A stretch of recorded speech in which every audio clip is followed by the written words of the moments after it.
Sans un bruit, sans un mot, voilà qu'elle entre dans la pièce. Et la foule tout autour sera priée de sortir de sa sieste. 5 femmes, de 63 à 83 ans, ont visionné les épisodes 1, 2 et 3 de Meuf. Elles m'ont ensuite confié leurs ressentis et m'ont raconté leur expérience et leur vision de la femme en 2019. Mon ressenti en écoutant toutes ces jeunes femmes, c'est que je me demande si réellement il y a un progrès. Il y a eu un progrès à mon époque, à moi, ça c'est clair. On nous a libérés, paraît-il, en nous donnant la pilule notamment, en nous donnant le droit d'exister, le droit d'aller travailler, c'est gentil, de prendre le métro toute seule et de se prendre le portillon dans le nez. Ça existe toujours. Mais à mon époque, on n'avait pas peur. Tandis qu'à votre époque, quand j'écoute les jeunes femmes, elles ont peur. Moi, à mon époque, je pouvais prendre le dernier métro, j'avais pas peur. Si je me jetais pas volontairement dans la gueule du loup, il ne pouvait pas m'arriver un truc.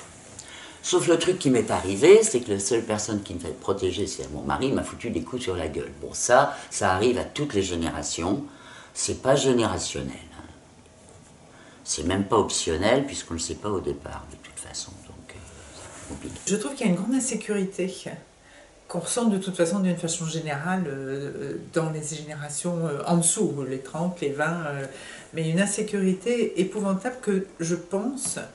Alors, attention, moi j'estime que j'ai été très gâtée et que j'ai eu la chance d'être élevée dans un milieu agréable et dans des conditions très agréables et de travailler dans des conditions encore plus agréables. Mais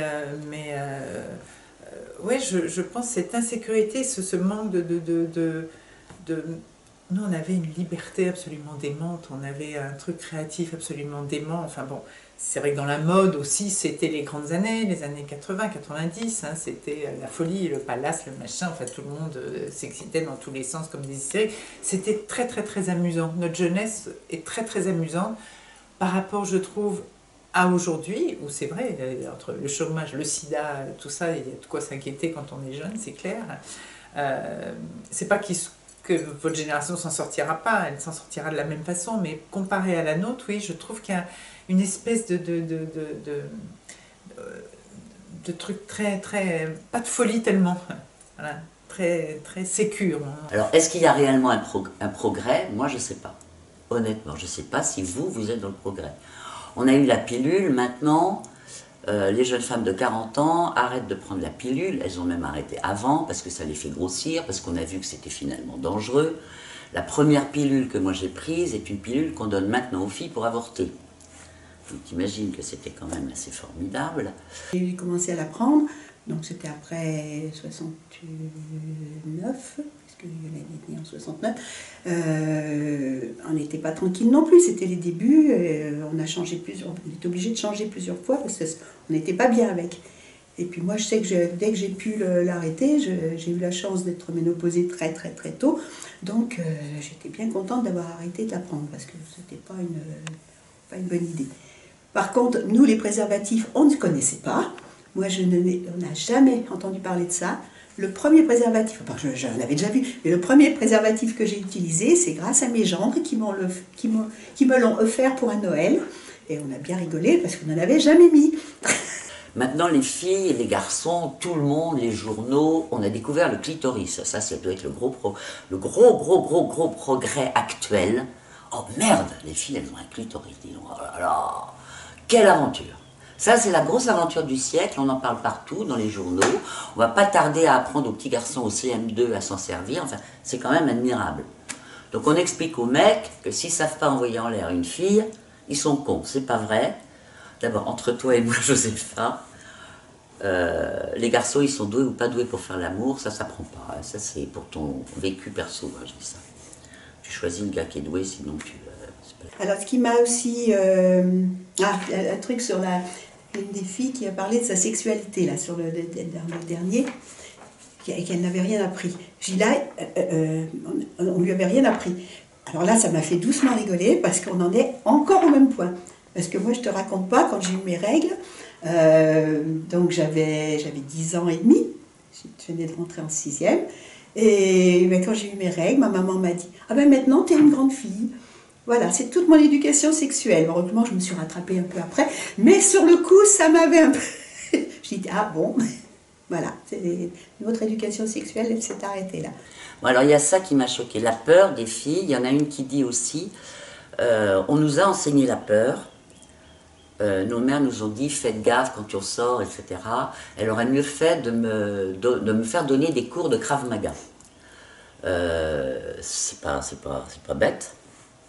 C'est pas bête, il faut qu'on apprenne à se défendre.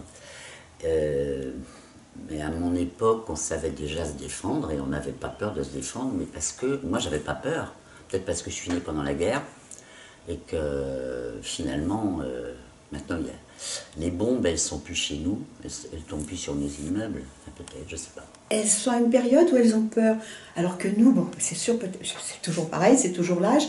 Nous, on est rassurés, maintenant, on n'a plus besoin de... Je ne sais pas comment elles ont été formées, mais elles ont toutes dit, la plupart ont dit qu'elles avaient peur. Peur de quoi? Alors peur d'être une peur d'être violée, l'autre peur de la vie apparemment, de la façon dont on les considère et tout ça. Je ne sais pas comme ça qu'on élève les filles, enfin moi j'ai pas été élevée comme ça. Donc ça me choque un peu. L'information est toujours négative. On ne vous dit jamais quand il y a quelque chose de bien qui se passe, c'est toujours quand il y a quelque chose de mal. Alors et là, on y va, on vous bourre la tête, ah là là, quelle horreur, tout ce qui s'est passé. Alors qu'il y a aussi des choses qui se passent très bien, mais ça, on n'en parle pas. Et c'est sûr qu'on maintient un peu tout le monde dans un état de stress et de peur. Hein. Je veux dire, alors, après, ça devient peut-être un peu politique.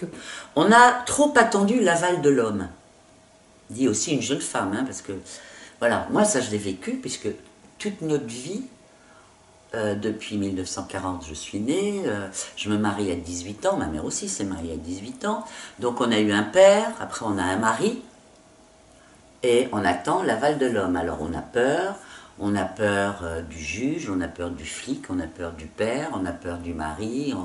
Voilà, on a toute notre vie attendu l'aval de l'homme. Même encore maintenant, j'ai du mal à m'en défaire. Pourtant, j'ai été chef d'entreprise, j'ai commandé à des gens, à des garçons, à des étrangers, j'ai eu une équipe de toutes les couleurs, avec des gros costauds dedans quand même. Hein.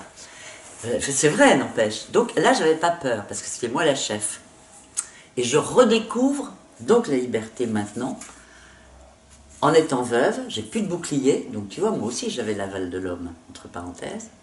J'ai plus de bouclier, donc je suis obligée de retourner dans la fosse aux lions. Et je m'aperçois que rien n'a changé. Voilà, c'est génial, rien n'a changé. On croit qu'on avance et en fait, il n'y a rien de fait encore. Femme en 1944, c'était la fin de la guerre. Moi, j'habitais en Haute-Savoie à ce moment-là. Donc, les hommes revenaient de la guerre, ceux qui revenaient. Ceux qui étaient partis dans le maquis, comme on était dans les montagnes, mon père était parti dans le maquis, il était redescendu aussi. Je ne sais pas quelle vie elle pouvait avoir. Mais elle me paraissait, quand j'entends ma maman, je n'avais pas l'impression qu'elles étaient malheureuses. Ma maman était couturière dans son atelier de couture. C'était bien, elle était contente. Ma maman était toute seule pour m'élever, car ma maman est devenue veuve lorsqu'elle m'attendait. C'est quand même la guerre, on sortait de la guerre, donc elle s'est battue, maman. Donc elle avait déjà cet esprit. Et c'est pas un hasard que j'ai peut-être pas eu toujours maman présente, mais toujours à la maison ce dynamisme. Donc personnellement, j'ai pas eu ça à la maison. Par contre, à chaque fois où j'allais, on me reprochait cette liberté.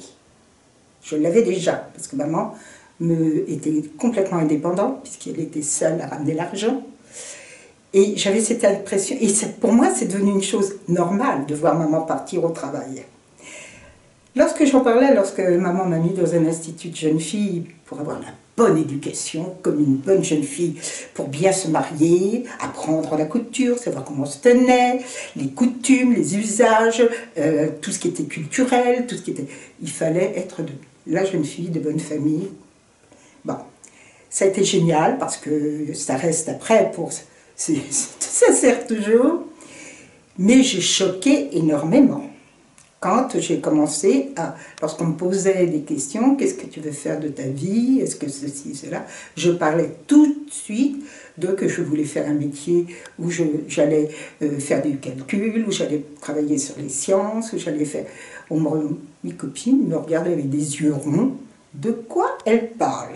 Mon père était un beau militaire, qui s'est pas fait tuer, c'est déjà ça. Alors, comment j'étais petite fille? J'étais très très sage, très obéissante, très silencieuse, contrairement à maintenant. Après, je me suis... Alors, les petites filles de mon époque, je sais pas, j'ai été souvent malade, donc j'ai pratiquement été très peu à l'école. Donc, mes grands-parents m'ont élevée aussi, en partie, parce qu'à Paris, mes parents m'ont fait fuir Paris, il y avait trop de bombardements. On m'a envoyé à Nevers chez mes grands-parents, et Nevers a été bien bombardé, donc j'ai passé beaucoup de temps dans les caves à entendre les bombes dégringoler. Je suis quand même allée un peu à l'école, mais c'est surtout mon grand-père qui était un grand philosophe, professeur de lettres, qui a fait mon éducation, et ma grand-mère qui était chanteuse lyrique, qui me réveillait en chantant. Donc j'ai eu une éducation assez atypique. Aller à 68, c'est un peu quand même la révolution sexuelle, etc. Moi j'étais encore à l'école, donc je ne l'ai pas vécu non plus, j'étais dans une école de bonnes sœurs, donc tout ce qu'on faisait c'était nous coller dans la cour quand il y avait des manifestations au Trocadéro, et c'est tout. Donc tout ça, j'ai pas vraiment une notion vraiment totale. L'image de la femme, pour moi, c'était ma mère qui était seule, qui nous élevait, qui travaillait, voilà, qui faisait son maximum, mais qui avait aussi sa vie, elle jouait au golf, elle avait ses amis, enfin je veux dire, c'était aussi une femme assez libérée finalement, et qui nous archi-couvait pas, qui nous donnait probablement ce que j'ai fait avec mes enfants, qui nous donnait le principal, l'amour aussi, hein, c'est pas le problème, mais qui avait aussi quand même une vie en à côté. À l'époque, beaucoup de bourgeois vivaient comme s'ils étaient aisés, mais ils n'étaient pas vraiment aisés. À cette époque-là, une femme seule avec 3 enfants, c'était pas aisé parce que voilà, fallait bosser et que c'était pas les métiers qu'on trouve aujourd'hui. Hein, donc voilà. Mais effectivement, une éducation bourgeoise avec des principes, machin, etc. Alors ce qui était très très drôle, il y avait beaucoup de principes. Hein, mais 68 arrivait, donc les principes commençaient à tomber. Donc moi, j'ai pris les principes qui étaient tombés, que ma mère était encore sur ces principes d'éducation. Faut pas ci, faut pas ça, faut pas faire comme ci. Donc c'était un peu, après quand j'ai été ado, ça a été un peu les frictions, quoi, je veux dire, entre moi je suis libre, je fais ce que je veux, non, ma petite fille, on couche pas avec un garçon avant d'être marié, même si leur génération ils l'avaient fait, hein, faut pas non plus croire qu'elles étaient des saintes, hein, c'était entièrement faux, mais il fallait inculquer un principe à ses enfants. Voilà. J'ai toujours essayé d'être assez ouverte et franche avec mes enfants. Je me suis rendu compte, justement par rapport à cette liberté, à ce que Jade voulait faire, à tout ce qu'elle m'a un peu imposé dans sa vie, il faut laisser les enfants faire leur chemin, il faut laisser les enfants faire leurs expériences, bonnes ou mauvaises. Il faut toujours être derrière eux, par contre. Il faut toujours avoir un œil sur eux et être derrière eux. Ça a toujours été ma logique par rapport à mes enfants. Parce que de toute façon, s'ils veulent faire une connerie, ils la feront. Alors, ou cachée ou pas cachée, etc. Mais de toute façon, ils la feront parce qu'on sait que nous, les conneries, on les a faites.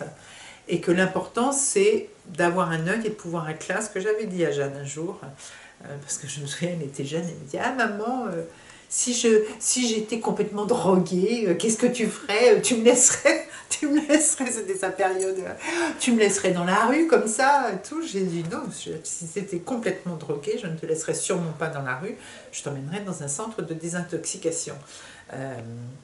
Ah bon, bah tu me foutrais pas à la porte, me disait-elle. J'ai dit non, parce que te foutre à la porte, c'est ne pas t'aimer. T'aimer, c'est te désintoxiquer de ce truc-là. Elle avait l'air très déçue. Elle s'était peut-être dit, c'est une façon qu'elle me fout dehors et que je puisse vivre ce que j'ai envie de vivre.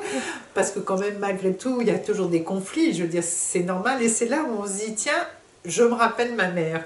C'est là où on commence à se dire, tiens, ça me rappelle ma mère quand je voulais faire ci, faire ça, qu'elle ne voulait pas. Et tout d'un coup, on a une étincelle.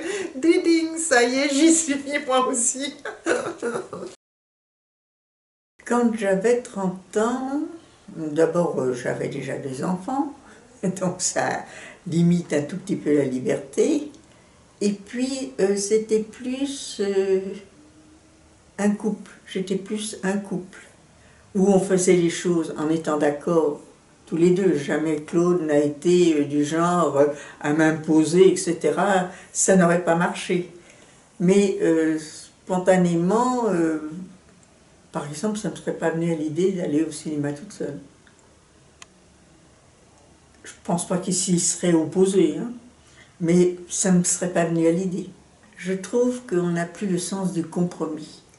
Alors, est-ce parce que le divorce était difficile? Est-ce parce que la femme ne travaillait pas? Hein? Y a des tas d'éléments qui font que maintenant, effectivement, c'est plus facile. Mais je trouve que c'est dommage aussi que les jeunes couples aient si peu le sens du compromis. On va refaire le truc de Sacha Guitry, j'aime les femmes, je suis contre, je suis tout contre.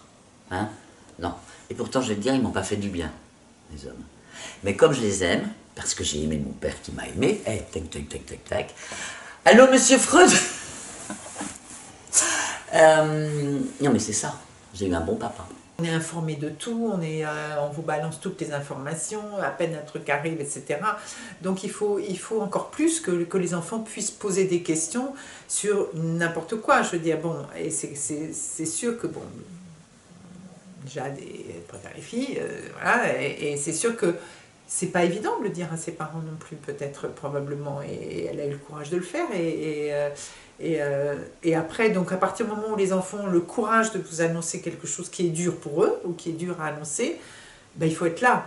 Je veux dire, même si ça vous tranche la gorge, ben, il faut être là pour... on est les seuls, je veux dire. Il y a des tas de choses, de la maternité, enfin, je veux dire, par rapport à l'homosexualité. Si votre fille vous dit « je suis homosexuelle », on se dit « oh là là, mais alors elle ne pourra pas avoir d'enfant ». Enfin, bon, parce qu'il y a tout le... Maintenant, on peut avoir, mais... Quand même, quelque part, il y a le côté, alors si c'est pas elle qui est enceinte, qu'est-ce qui va se passer? Enfin, oui, il y a une inquiétude, peut-être parce que tout d'un coup, c'est différent de soi-même aussi. La différence par rapport à soi-même fait peur, parce qu'on se dit, oh là là, bah, comment je vais gérer quand ça ne marchera plus avec sa copine, ou quand aussi, enfin, puis après, on gère très bien. Il y a des choses qui m'ont marqué. La naissance de ma fille, de ma première, ça a été un émerveillement. Un émerveillement. Comme je l'ai dit tout à l'heure, je ne connaissais pas du tout le domaine des enfants. Un bébé, je ne l'avais jamais pris dans les bras. Je ne savais pas. Parce que le monde dans lequel je vivais, il n'y avait pas de jeune bébé. Je suis tombée en admiration, en amour, comme diraient les Canadiens, devant ce bébé. Ça a été quelque chose de très fort. Qu'est-ce que j'ai eu de fort aussi? Oh, la réussite du concours par la promotion. J'étais la première femme de l'établissement qui réussissait. J'avoue sincèrement que je me suis pas privée de satisfaction là-dessus. Bon, mais déjà, quand j'ai connu mon mari, ça c'était un moment... je ne sais pas si je le raconte. On est allé au cinéma, puis j'avais une robe avec une ceinture. Et il avait attrapé le bout de ma ceinture, puis moi j'avais l'autre bout, puis on s'est rencontrés comme ça, en tricotant ma ceinture. Voilà, ça c'était le premier truc. Et puis le même mois, donc le 21 juillet, on est allé dans un bal, et il m'a demandé un mariage. Et quand je suis rentrée à ma maison, à la fin des vacances, j'ai dit à mes parents, ben, je suis fiancée. Elle me dit, mais c'est pas possible, tu peux pas faire ça comme ça. J'ai dit, si, c'est comme ça. L'étonnant, c'est en restant 15 jours avec lui, on ne s'est pas quitté pendant les 15 jours, mais on ne couchait pas ensemble, ça ne se faisait pas. C'était pas... non, puis c'est pas d'actualité, on n'avait pas encore... je sais pas, ça ne venait même pas à l'idée encore, c'est venu un peu plus tard, mais c'est pas venu tout de suite. Mais c'était... Je sais pas, c'était écrit, c'était lui, et puis il n'y avait pas d'autre. Et c'était pareil pour lui, je pense qu'il n'y avait pas de... Il n'y avait aucun doute là-dessus, je ne sais pas. Ça faisait rigoler tout le monde, mais ça a été comme ça tout de suite. C'est vrai que c'était drôle. Je pense que ça s'appelle un coup de foudre, et qui était réciproque. C'est assez étonnant, parce que des fois, il y en a un qui n'aimait pas l'autre. Mais là, vraiment, c'était réciproque. Quand j'y repense, moi j'ai l'impression d'y être encore. Hein. Non, c'était chouette. Si je suis restée 53 ans avec le même, c'est qu'il m'a toujours plu. Mais il ne faut pas croire que ça a été 53 années comme ça. Non, non, il y a des moments difficiles, on n'a pas toujours été d'accord, mais sur l'essentiel, par exemple les enfants, jamais de problème sur ce niveau-là. Et puis le respect. C'est important, il a su me donner mon équilibre. Car l'équilibre, c'est pas moi qui l'ai trouvé en moi, c'est lui qui me l'a donné. C'est pour ça que ça dure, je crois. Si j'ai un moment qui m'a beaucoup marqué, c'est ma première grossesse. J'étais enceinte. Je sais pas, moi j'avais un don, je savais à quel moment j'étais enceinte. Donc et j'ai fait une fausse couche naturelle, juste le jour du mariage de ma sœur, ma première sœur. Donc ça m'avait un petit peu frappé, beaucoup. Puis après, bon, j'ai de nouveau été enceinte après, mais quand j'ai fait ma fausse couche, j'étais au travail, donc en centre de santé. Je suis allée aux toilettes, le fœtus est tombé, et je l'ai ramassé. Voilà. Mais j'étais avec d'autres copines infirmières, donc on a pu en discuter, mais bon. J'ai eu 2 enfants. Mais en fin de compte, ils auraient dû être 4. J'ai fait 2 grossesses, c'est pas des avortements, j'ai perdu mes bébés pendant que j'étais enceinte. Le premier, très rapidement, 3e mois. La 2e fois, ça a été plus dur, puisque à 6 mois. Ça a été dur. Ça a été dur parce que ces 4 grossesses ont été toutes les 4 désirées. On voulait des enfants. Moi, j'étais fille unique, mon mari avait un frère, mais il y a eu toujours cette envie d'avoir des enfants autour de nous. Donc là, mais quand la dernière fois j'ai fait cette fausse couche, le médecin m'a dit il va falloir choisir, il y a un risque.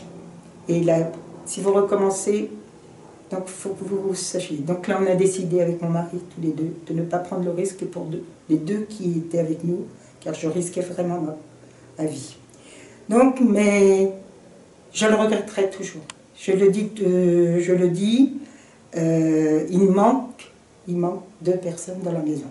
Pour moi, ça a été 3 fausses couches. J'ai spontané. Je suis restée couchée des mois pour perdre.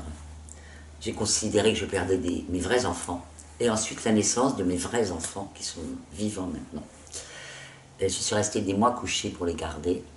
Et ces mois-là ont été certainement les mois très très importants de mon existence, où je faisais de la méditation sans savoir que j'en faisais, bien entendu, parce qu'on n'en parlait pas à ce moment-là. Je lisais Florence Pernoud, ça c'est mon époque. On a couché sans douleur, et ça c'est vrai, parce qu'on faisait de la gymnastique, de la méditation, de la respiration, etc., et qu'on ne vous piquait pas le derrière pour ne pas souffrir, mais qu'on ne souffrait pas tant que ça finalement, et donc en pleine conscience, j'ai attendu mes enfants, je les ai mis au monde et je les ai allaités. Ça, c'est sûrement des moments très importants. La naissance de mes enfants, ça a été quand même quelque chose d'extraordinaire. Et puis là, à la fin, la perte de mon compagnon. Ça a tout changé. Je dirais, entre guillemets, hein, surtout tu mets bien les guillemets, quand même, je suis contente qu'il soit décédé. Il aurait très mal supporté d'être diminué, parce qu'après ces dernières crises cardiaques, il aurait été très diminué. Il aurait très mal supporté, il aurait été un caractère de chien. Il aurait eu à vivre la maladie et le décès de son fils. Ça a été encore pire que le décès de Claude, pour moi, comme pour toutes les mères, je pense. Et j'avoue que je préfère qu'il ne soit plus là. Parce que je ne sais pas comment j'aurais pu le soutenir à ce point, à ce moment-là. C'est vrai qu'il se plaignait beaucoup auprès de moi, quand les choses ne marchaient pas comme il voulait pour ses enfants, des trucs comme ça. C'était quand même moi qui le soutenais quand même. Et là, je ne sais pas si j'aurais été capable. Parce que j'ai mes limites aussi. Quand on perd son mari, c'est le regard que les gens portent sur la pauvre veuve. Voilà. Parce qu'avant, nous étions un couple fusionnel. C'était jamais Nicole sans Patrice, ni Patrice sans Nicole. On nous aimait tous les deux, on était the couple. Ensuite, et j'étais Nicole, la dynamique, la drôle, celle qui ceci, qui cela, etc. Enfin bon. Et d'un seul coup, je deviens une vieille femme, une pauvre veuve. Et tout d'un coup, je suis fragilisée. J'ai toujours fait toute la comptabilité de mon mari, j'ai toujours fait le même boulot que ce que je fais maintenant. Sauf que, on ne le savait pas. Et c'était Patrice, le chef. Et ça arrange tout le monde, c'est vachement bien que ça soit un homme, on ne sait pas pourquoi. Mais en tout cas, le regard des gens, et expliquer que c'est moi maintenant qui vais faire, par exemple, on a une copropriété, que je vais m'occuper de la copropriété, réaction, mais comment tu vas faire? Mais tu sais qu'il faut aller relever les compteurs d'eau dans la cave. Il faut descendre dans la cave, relever les compteurs d'eau.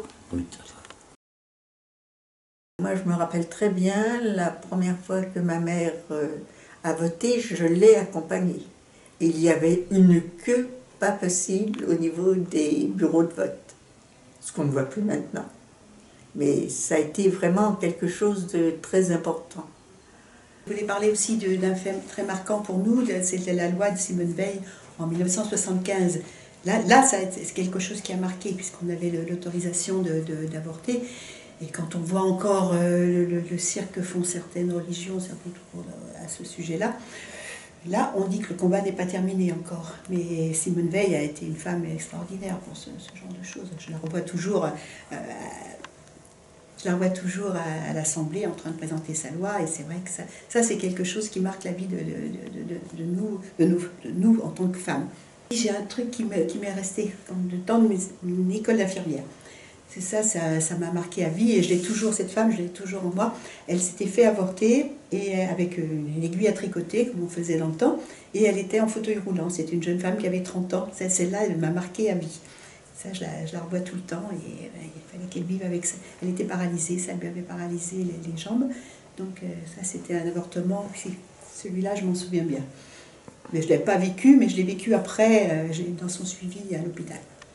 Être libre et être indépendant, c'est dans notre tête que ça se passe.